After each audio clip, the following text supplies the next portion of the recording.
you cannot be a front runner if you don't take risks. Number one failure in that room, that's me. Right after me.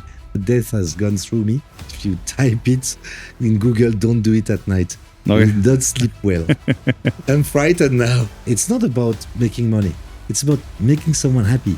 I say I make watches, even though I'm not good enough with my hands.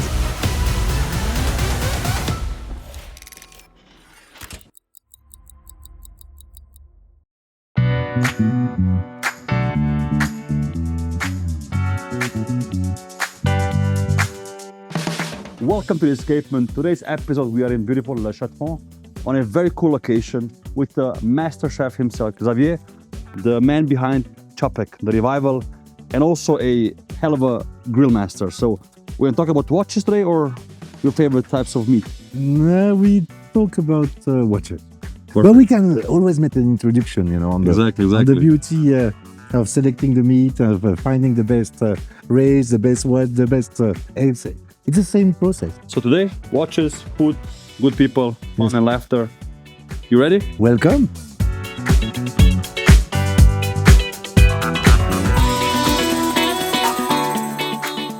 So for those of you who are listening to our podcast, check out the YouTube video. You'll see Xavier and me having fun at the barbecue.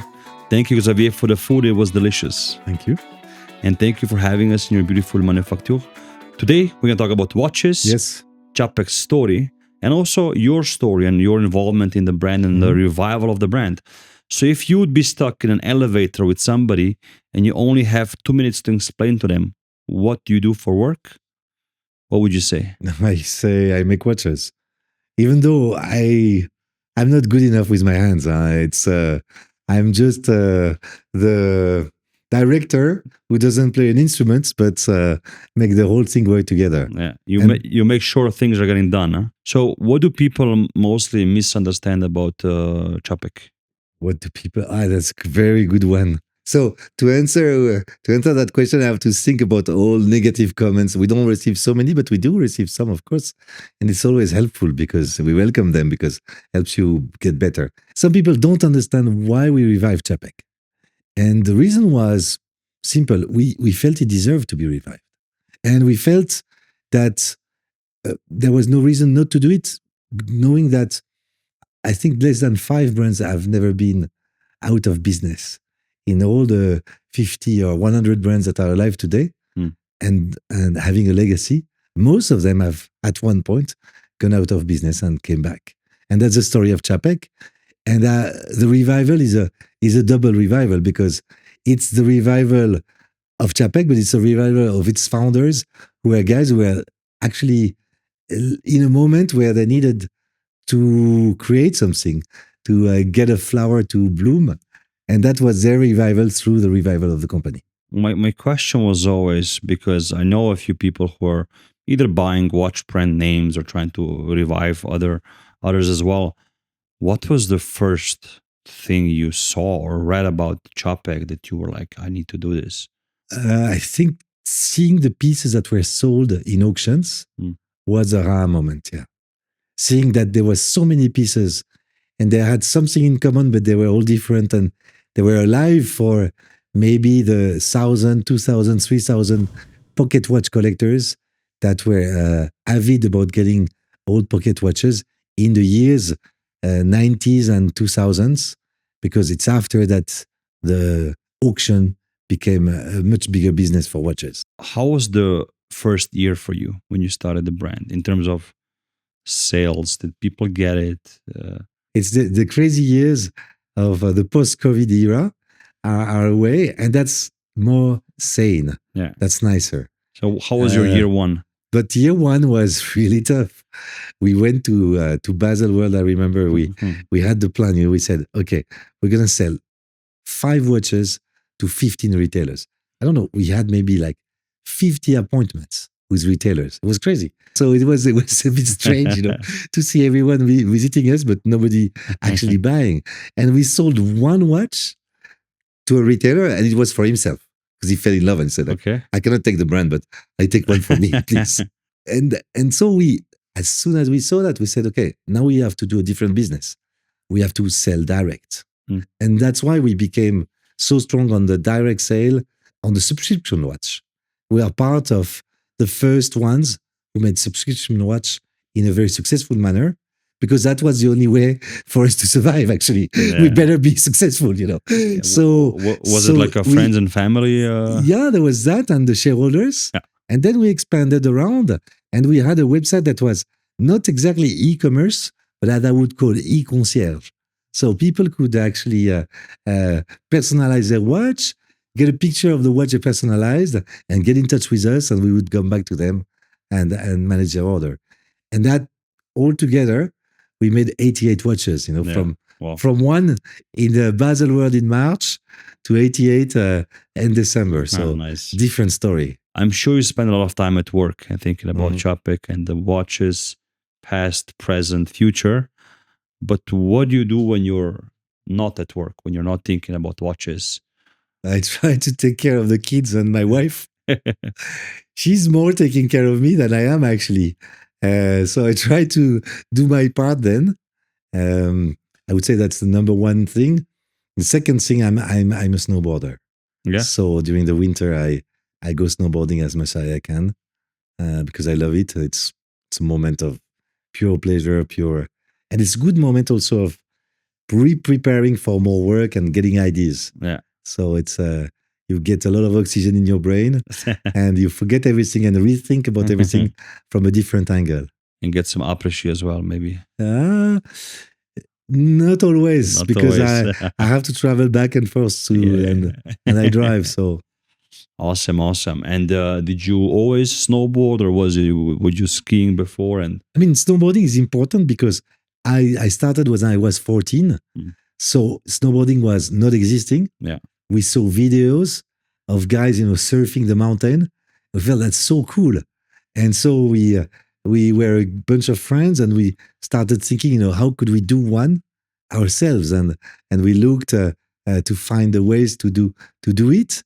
And we bought from some windsurf shops the special contreplaqué marine and the things. And so we were building them in my dad's garage. So you built like snowboards? Yeah. Makeshift we were building them yourself. with foot strap at the beginning, and we had to put something in the back, so because it was too painful for the ankles. And then at one point, one of my schoolmates asked me, you know, can you do one for me? And I said, yeah, I can. So we did it together. And we designed the board, we designed the decoration, everything, the size, the shape, etc. And I made it for him, and I got some money from it. And I felt that's super cool. I love that. I love the idea of making a product that is bespoke, unique for someone, and getting paid for it. Yeah. And I think that was the moment when I got that virus of becoming an entrepreneur. Because it's not about making money. No, it's about making someone happy. Yeah. That's the thing. That's the thing that motivates an entrepreneur. So now, Xavier, I have a little segment called Rapid Fire Questions. Okay. It's fast answers only. Okay. You have two options and you have to answer as soon as possible, basically, from the cuff. You ready? Yes. Mountains or lake? Mountains. Health or money? I died once. This is a tricky question. Health, of course. Morning or night? Night. Grill or restaurant? Grill. Design or mechanics? Both. You cannot suppose It's only one. That's my answer. You said the rule. I didn't say I accepted it. Okay. Fair point. And that's my culture, by the way. From now on, you have to accept it. Vintage or modern? Modern? Silence or music? Music. Speed or patience? Speed. Safe or risky? Risky. Boat or snowboard? Snowboard. There we go. I was expected. So now I want to touch on this point, the second one. We spoke about health or money. And it was a moment because when you answered this, I also felt the weight of your pause. What happened? Because I know you've been away for a while, and I was like, "What is Xavier?" I had what is called a type A acute aortic dissection, TAD in acronym in English. if you type it in Google, don't do it at night. Okay. You don't sleep well. It's usually 2% survival rate per hour. But it's really when you get to 24 hours, you're basically already dead or very close to. Hmm. And in my case, it was a matter of 5 hours. So it had to be really, really fast. It doesn't. It can be very, very fast. So one hospital, then helicopter, and then hospital, where I was basically saved and I could experiment that sensation of waking up, thinking, where do I come from? And having the denial for 2 months of, actually, they stopped my heart. They cut the aorta. They got the blood back in the body and let's do it again. No. But with the sensation that death has gone through me. And that's a very weird sensation, very strong sensation. And I'm good now. My second life will never be like the first one. But I recovered what I could from the first one. And I'm happy to have a second life. Congratulations. And a second chance. It's good to have you with us. Yeah. It's very rare when you think about it to have a second life. So people ask me, why do you smile and have energy? I don't tell them the whole story. Most of the time say, it's like that. But the reality is this. Yeah. When you get that, you're like, thank you. Yeah. Thank you for letting me continue, basically. Yeah. So where were you when this happened? At home. At home, I was on the phone with my best friend. And I suddenly had a huge pain in the back and in the front here, radiating. And I couldn't feel well seated, standing, or lying on the bed. And I just said to my wife, we go to the hospital. Because my dad passed away from that. But we didn't know. Mm-hmm. We knew it was something with the aorta, but we didn't really know what happened. And that's how so that's his revenge. Yeah, he didn't went fast enough to the doctor. I learned from that. You tricked it now. And I went in probably in 10, 15 minutes. We were there. In 20 minutes, they made the diagnostic. In 2 hours, we got the helicopter moving me. Oh. And 3 hours, 4 hours later, I was being operated, open heart, open body. And that's it. Legend. I mean, great to have you back here with us. Snowboard, big part of your life. And we have a little surprise for you today. We heard that you were also customizing snowboards. So we have a little challenge for you today. Okay. We brought a little item from the snowboarding times. Okay. And you will have to customize it for us here. Okay. While you answer some questions. Okay. You ready? Perfect. Yes. Let's go. I'm frightened now. You got some markers? Okay. So I don't know what you were using before. So I put 6 markers on the table for you.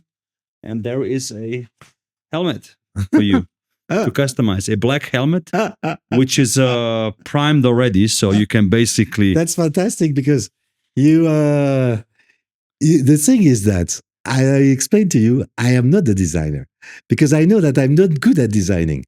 I have always someone working for me. And when I have to do a design, if I have to do a design like that, I would have to actually make probably a pattern on paper and then prepare it to make it nice. Well, listen, and rework it. This sounds like a lot of excuses.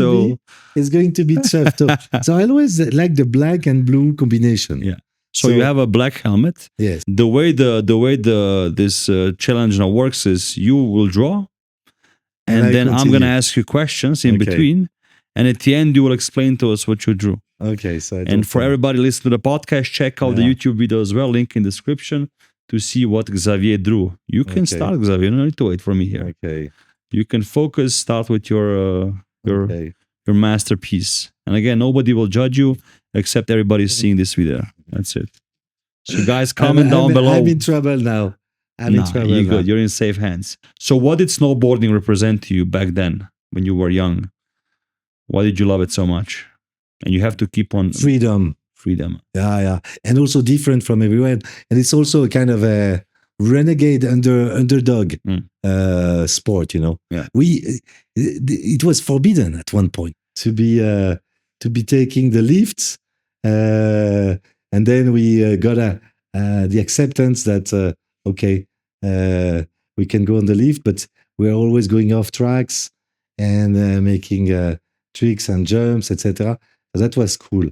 And then this freedom is really nice. Did you ever imagine that you will end up in watches when you were a kid? Was it like part of your culture? No, I never thought precisely when I was a kid about watches. I loved beauty always. So I was a bit frustrated not to be capable to be better with my hands. But I was okay, and I just continued studying and having fun, etc. Then I think it's more of a journey. When I started working in Louisville, I really fell in love with craftsmanship. I had a little bit of experience in being an apprentice in a menuisier when I was a real young kid, because I loved to do things with my hands, but I was not good enough. And I realized, okay, that's not for me. You drew something very cool in your helmet here. I'm not very happy with what I did. So this is an engrenage. This is a gear. It's a gear that you use. It's a gear that was invented by André Citroën, and it's used in cars and in trucks.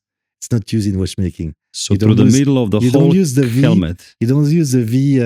Yeah, I felt it was cool when it's in that direction because of the speed. You imagine that the speed is rolling, and you're not just a part of a bigger mechanic, you know. Yeah. But at the same time, it's a beautiful. Gears are beautiful, you know. It's mechanics can be really beautiful, and so that's the idea behind. And that's the thing I did the best, really, by far. I tried to do this yin and yang, which was on the initial snowboard. That's why I drew it, but the white really completely screwed that design. And I think I'm not good at round shapes. But I did this lightning here, because it's the conversation we had on the fire and on the light and on having a thunder somewhere inside. And the black is helping. So through the middle of the helmet, for those who are listening to the podcast, you drew the Citroën gears. On the right side, you have a yin and yang, which is in pink, and with yellow lightning bolts. Yes. And what's on the left side? On the left is the explanation of how wax works when people ask me, but how does a wax work? So you get the balance wheel. I didn't draw the balance wheel. I drew the anchor and the spiral. But I have to do the balance wheel. It's going to be terrible after. It's okay. It's a bit more artistic. Yeah, it's easier this way. But the way there is a barrel here, and then there is the spiral. And usually what I do, I have no room left. So you can see the escapement wheel, the second wheel, the moyenne, and there is a grand moyenne that is in black, and then the barrel. And then I usually draw a river, because that's the way I also explain to kids how a watch works. I tell them, imagine a river, a dam. You have the dam, and then you have the water that will go through the dam to make the electricity, and the size of the opening is going to make the speed, and that's the escapement somehow. Yeah. So you can have a different type of escapement if you change the size and a different type of speed. But of course, if it's bigger, then the water goes away faster. We spoke about your life. We spoke about the journey, the brand. We also drew a very cool helmet here, which you guys can see very soon. But now let's talk about a few watches here. So we brought 3 watches today here. We have them on the table. One is a beautiful Kedeberg, which is for the 10th anniversary. Yes.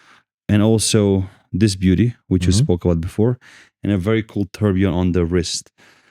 Let's maybe start with the Kedeberg, because that's how the brand started. Yes. 10th anniversary. Tell us something about the watch. And I saw it has a nice secret signature. Yes, very cool. That's the thing about it. So it's nice. You have to look from closer, and you have to play with the light to see the signature. The name of the watch is Sursum Corda. Or let's say that's the name of the edition, because the watch itself is the 33M. So size M, because it's a 40.5 and not the original 42.5, which today looks huge on the wrist. We did a small one, which was nice, but the real perfect balance one is a 40.5. So we created it, playing with these fleur-de-lis hands, which are blued in our case. The original one were black. And we have that secret sentence that is made in enamel over the enamel. So the birth of that idea came from the collaboration we spoke about before. And by seeing the way we were approaching watchmaking, being very true to our ancestors, and at the same time wanted to make something new, Claude-Eric came to us saying, I got a technique that can be interesting for you. And he said it's a technique of the secret signature. Very few brands use it. There is one that is famous for that. And we can do it for you. And so we decided to do that secret signature in the small seconds of the subdial. For the 10 years, we decided to use a sentence that I was using a lot when everything was wrong and that we were feeling that it was the end, because that happens often when you are a startup. And that sentence is sursum corda, lift up the arts. And then just below, there is a 10/180 anniversary sign. And we wanted to have that logo that is clear. It's a revival. We're not afraid to say it's a revival. But we're clear. That was happening 180 years ago. So it's an anniversary. And it's a 10 years revival anniversary. And we want to pay tribute to both. Beautiful. Awesome piece. Very elegant. And you see behind the hidden treasure, not so hidden, of this beautiful SXH1, which are the initials of the three founders, and the double barrel and the architecture of the original watch, which we did not reproduce. We made a modern watch, but we use as an inspiration the pocket watch to recreate a balance and a symmetry that you can see here with the crown wheel, the two barrels, and the escapement at the bottom. And then this next beauty, which caught me by surprise last winter in Dubai. How did this come to be? Because it seems like it's a completely different watch than what people are expecting from Czapek. Yeah. What was the initial idea, spark? It's a surprise, and that's why it's so Czapek at the same time, you know? It was obvious that we needed to make a special watch for the anniversary. Very special. But, you know, you think something that is obvious, it's in the back of your mind, and suddenly you are caught into the projects that you already committed to. And at one point in September 2024, I grabbed the team and I said, just after Geneva Watch Days, and I said, okay, we have to do a watch for next year in 1 year time. Starting from scratch, this is tough. And so I said, let's do a pitch. I'm always contacted by various designers. Let's get the 3 designers. We're going to pitch them with the same design brief. And we got Thomas, who came with a sort of UFO, a flying saucer that was taking the guilloche as a reference for creating the shape on the top. And that was having a very strange, the book from H.G. Wells, La Guerre des Mondes. And it was really like, okay, that's it, that's the thing. So immediately after, on parallel, we went to see Ambroise, the guy with the curly hairs, and we said to him, okay, I've always been thinking to a jumping hour. We are going there. Okay. Can we do one? And in my mind, we are going to do a classic Paul Weber construction that you can see everywhere. And it was more the design of the watch that was interesting. And then Ambroise hates to do things that exist already. He came back to us like 2 weeks later and he said, I got an idea. What if we do 24 hours on 2 discs? And then I look at the team like they were all like saying with their eyes like, please say yes, because it's so great, it's so cool. And I said, okay, let's go for it. Forget about that. It's not about exactly saying AM, PM because the US market is the biggest. It's about making a beautiful watch, regardless of who you are. Because if you are American, you will also acknowledge that it's a beautiful watch. Of course. And it's the world's first, no? Yes, it's a world first, and we had the surprise to sell the 100 pieces of the steel version in the launch, in the months of the launch. Wow, congrats. So it was very nice. Well received. Very well Jump received. hours, people love them, but I love the Harry Winston 11. Opus 11. And it's a watch which I think was never made, maybe one or two. So this reminded me of that watch. And it's a watch I love, and I wish somebody would make it, but it was impossible. Doing a guillochage on a Bombay shaped is something that was very common 200 years ago, 400 years ago maybe. But then... on the pocket watch covers. Exactly. But then today, nobody does it anymore. And they really struggle to do it. So imagine a series of 100, actually more, because it's 180 pieces in total. Yeah. But we have not revealed the next models. Congrats on the whole product. Thank you. And then you have something on your wrist, which is, it's hard to say if it's more or less complex, but it is beautiful. It is beautiful. On a bracelet, a flying tourbillon. Yeah, with a guilloche pattern that is completely gorgeous. New. And it's a color you like to use nowadays, right? Yes. With this color, we discovered it last year and we saved it for the titanium. It's a color that is actually made not far from here in Bouderie. We like to play with design to the point of creating an optical illusion. And here the optical illusion is that it's a vortex that goes down to the minute wheel. So the construction again is very similar in terms of what rules, what framework we use. We always have that symmetry in the watch and in the movement, and this symmetry applies here with the alignment of everything. The flying tourbillon with a tourbillon cage that is angled, the minute gear that is just below and held by two different bridges, and then at the end the barrel. So you see no bezel, no case back. Yes. The whole construction is very different in that watch. Yeah. Also to make it much more modern. It's a very modern take on the Antarctic. Yeah. But also I love the case back because like you said, there is no metal case back. It's a curved sapphire which is screwed in. And it also depends on the light. It has a beautiful shine and the text really comes through. Huh? Again, I love filming watches, especially if there's something I haven't seen yet. And your rotor is beautiful. Handmade and engraved. Yeah. Hand engraved by Michel Roten. Is it like a hammer and... It looks like hammer and nail technique somehow, but... It's not only that. So you have both. When she does it, she uses a hammer for that part. And that part is just directly the chisel lifted by hand. But she makes a few... marks, like, to avoid being like me with my terrible drawings. It's a beautiful element here.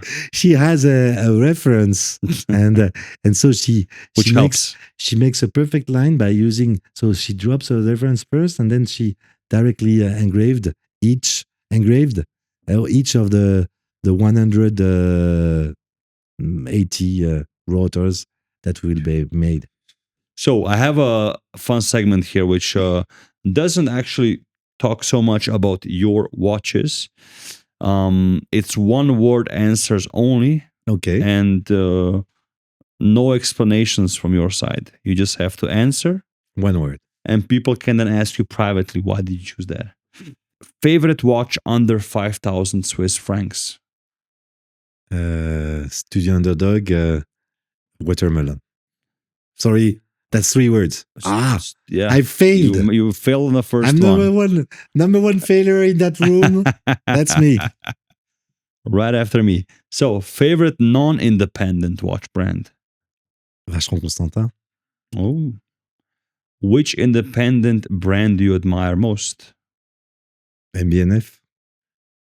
So, what trend do you secretly dislike? Vintage. What do collectors misunderstand about independent watchmaking? Costs. What's your favorite escapement personally?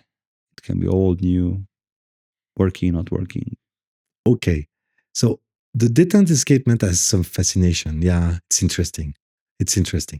Okay. It's interesting. I would give that one, but I also like the Swiss anchor that we use in our watches because it's working. Yeah. Very well working. Proven thing. So now, because you had practice with drawing on your helmet here, we have another drawing test challenge for you. this we do with every watchmaker and every guest so far. And it's really cool because for those of you who are going to be visiting us in Abu Dhabi, end of the year, you'll be able to see this in person. And we will draw a watch now. Me and you, we will have 2 minutes to draw a watch and then 1 minute to explain what we drew. Okay. You ready? Yes. Let's go. So I'm going to use a technique that I saw from one of our other guests. Shout out to Alesh. You're my inspiration to draw it's a cheat code for you as well for next time. For those who are curious, come see us in Abu Dhabi, the Escapement show. You'll be able to see the drawings, the watchmakers, Xavier as well. And I won't be drawing. Exactly.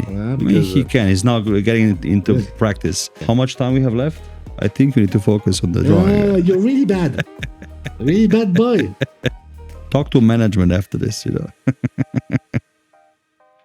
Stop. Drop the pencil. That's it. So now you have to show the drawing or whatever this is to the camera, to this one here, and explain to us, first of all, what you drew, what is it, and also how much would this cost? And it's impossible to make. It's more fun to make a watch that you That's why we cannot love make. it. The idea was a flower. I was thinking, I'm not going to try to design a watch for a man. Let's try to design a watch for a woman. And I thought about the flowers, the pivoine, these kind of flowers that open. And in 2 minutes, just doing the petals, I'm done, Okay, what would be fun would be to have a movement beating with the seconds. So the beat of your watch actually is moving the petals outside. And that's a little bit the idea behind, but in longer terms. So it has to be like, I don't know, like hairs or something that it does remind a little bit of the sun. And then the inside, the rest was really coming from the idea of a very large snake that would be giving his les écailles.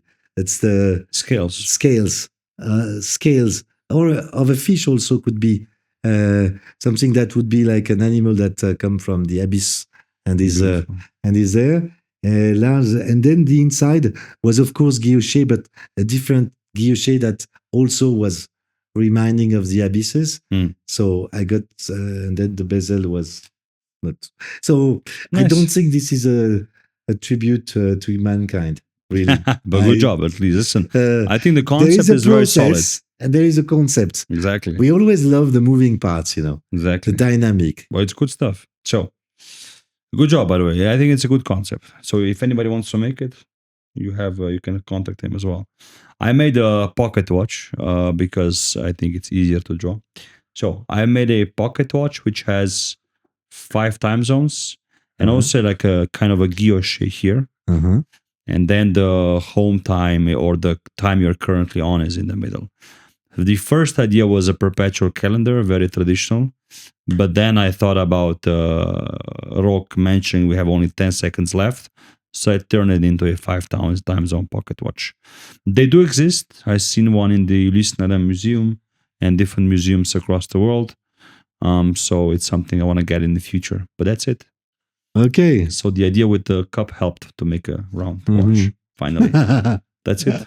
Good job. So guys, if you want to see it, check the YouTube video and you will also be able to see it in person very soon. The watch that will never exist. Exactly. with hairs.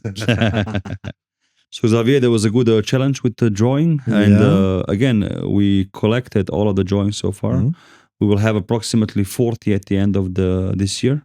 And they will all be exhibited at the show in Abu Dhabi, the Escapement. So amazing. I will be ridiculous in front of so many people. I love that moment. I think you're welcome. So I want to ask you something. What makes people excited about the Escapement this year? It's nice to have something in Abu Dhabi. The mosque is really nice and the people are different. And the region itself is a fascinating region, which has been the theater of many good and many bad things at the same time. So I think it's kind of like saying, yeah, but this is happening. This is what excites me, actually. I'm eager to go back to the region, and I will be eager to see all my friends there saying, okay, this bad story is over. The door, that chapter is finished. Yeah.